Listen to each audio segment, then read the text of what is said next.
All right, let's talk about performance reviews. Yeah, I know. For most of us, just hearing those words can make you cringe a little.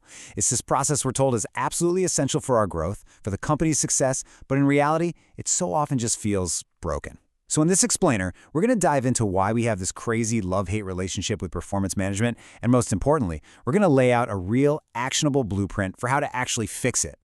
So here's the game plan. We'll start with what I'm calling the performance paradox.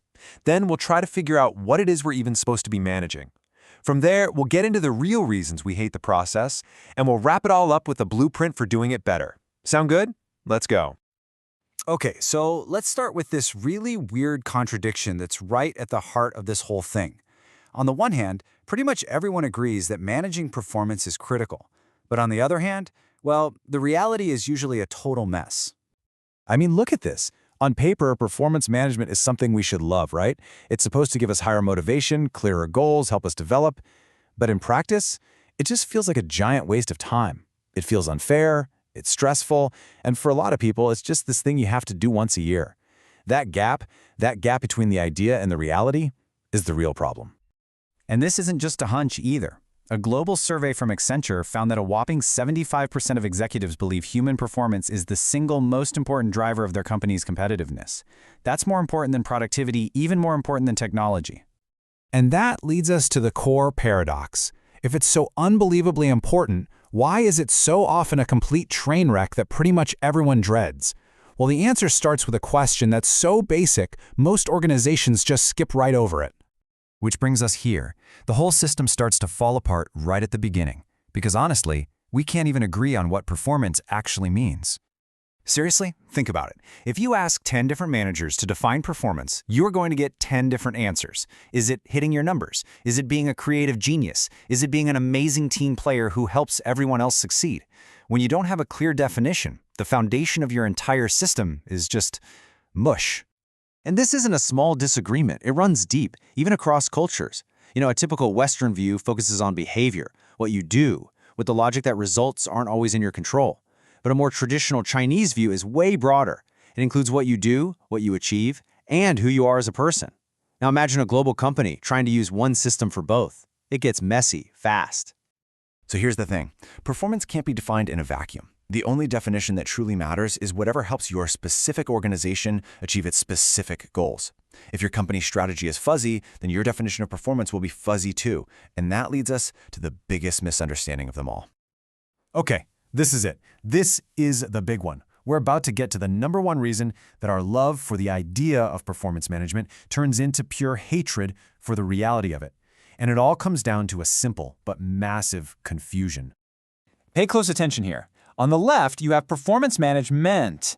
That's a continuous, ongoing dialogue about coaching and development. It happens all year long.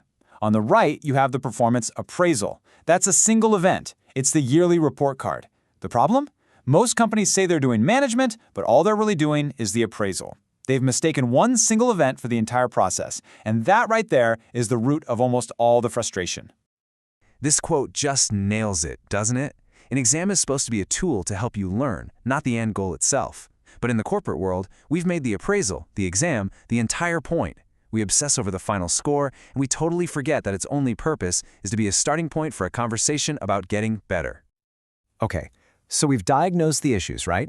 We have a fuzzy definition of performance, and we're confusing a year-long process with a one-time event. So now, let's talk about solutions. Let's build a blueprint for a system that actually works, based on 4 really important principles. First and foremost, this is non-negotiable. If what people are being measured on doesn't directly connect to what the company is trying to achieve, then the whole system is just busy work. It has to clearly answer the question, what do we need our people to do for this company to win? And listen to this quote from a real manager. It's just heartbreaking.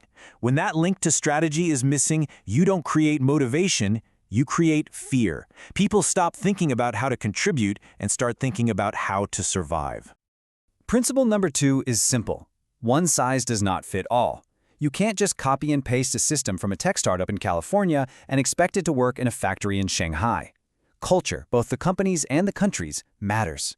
A lot. And here's a perfect real-world example of this. An American system at a Chinese joint venture completely bombed because it ignored local values like humility and respect for seniority. The employees just saw it as this foreign thing that didn't get how they worked, so they rejected it. Remember that big difference between management and appraisal? Well, here's where it really hits home. A good system is a conversation. It's continuous. But what's the first thing to get dropped when people get busy? The conversation, the actual feedback. Just think about it. Managers spend hours agonizing over scores, they submit the forms, and then crickets. Nothing. No follow-up, no conversation about how to improve.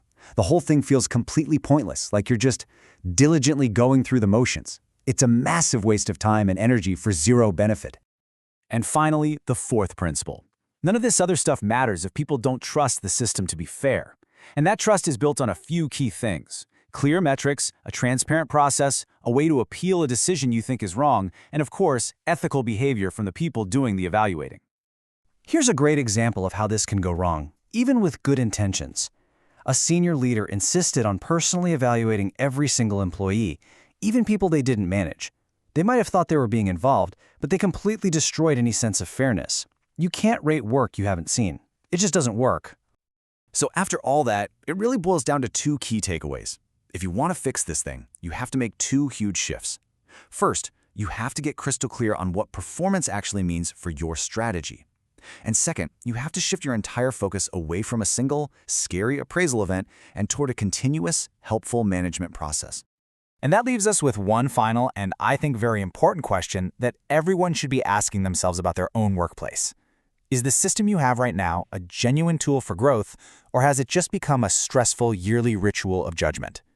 Answering that question honestly, well, that's the first real step toward building a system that people can finally stop hating and maybe, just maybe, start to love.